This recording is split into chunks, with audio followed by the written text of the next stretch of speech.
To her left is Bernie Madoff, who's the chairman of Bernard L. Madoff Investment Securities, LLC, which he founded in 1960. That name may not say a lot to you, but you go over to Madoff and you talk to Bernie and he mentions, oh, by the way, 10% of stocks traded in the United States are going through this firm right now. It's one of those really important parts of our financial system that doesn't show up in the headlines, that most people outside of markets don't understand the role it plays, but it's a major factor in American and global financial markets today.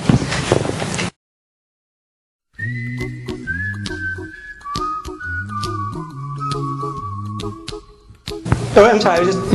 My question to the audience is that the professional trader, finds his niche all the time. I really don't know how the retail trader is going to deal with this global market on a regular basis, because the fear that I hear. My major expertise as far as advice is I handle high net worth people and I try to give them a little advice of which side they should go on. Should they do something? Shouldn't they do something? Which is the fear that most people have. Most people that I deal with have accumulated an awful lot of money somewhere else other than the market and now want to spend it in the market to make more money. And how that will happen as far as what's going on is really what the question is. Well, so that's a question for... Yeah.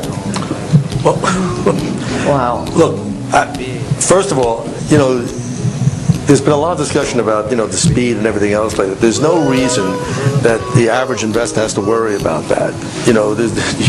The fact that you can still make your investment decisions, and the fact that a market goes up, goes down 300 points or up 300 points, it's a scary event, and you would always assume that there's something going on that you don't know about. But take my word for the most part, you can ignore all of those moves. Because if you go back historically, you look at the long-term performance of all of the marketplaces, it really doesn't matter. If you whether it be 87, whether it be 98, whether it be last August, had you just held on, and the only way you can hold on is to be comfortable with what you own. That's true of the post-1930s era.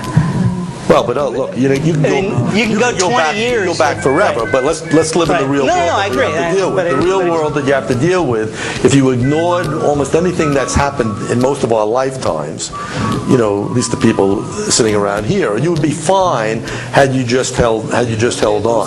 So since it's not your business, it's unfortunate for me that I have to deal with this every day.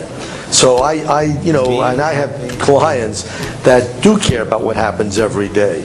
But for the average investor, you don't have to do that. If you're investing for your retirement or whatever, I said, you don't have to get involved in all these insane moves that occur in the marketplace. There are people that want to do that because that's their business, but you don't have to really get preoccupied with that stuff.